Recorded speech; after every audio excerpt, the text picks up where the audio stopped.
Yura. Pangatlo, sina Donnie Pangilinan at Bel Mariano sa 10 good-looking real-life couples.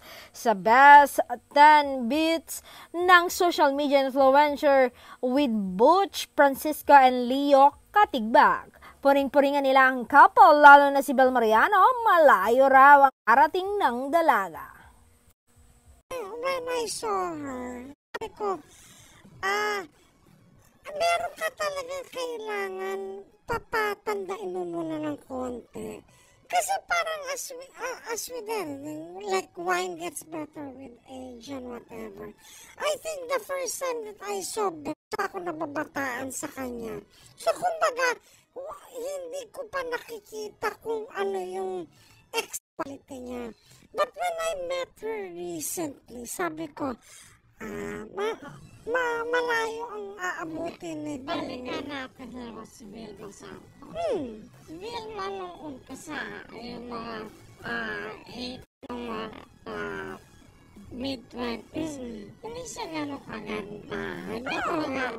Pero, no once gave birth. Nung naging nanay, dun gumanda. Diba?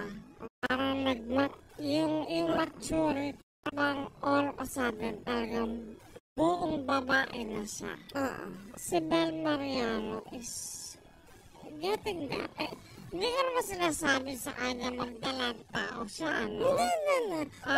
Pero, but I think kasi sometimes, maganda na siya talaga. At saka feeling ko lang sometimes, when they're a little too young, hindi mo pa nakikita yung totality ng qualities nila. Kasi may sabat, when you're too young, may baby fat ka pa. Hindi, tsaka, nagbabago pa yung tsura nila eh.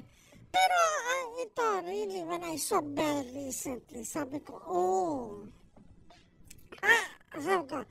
I'm seeing a lot of very good qualities in her.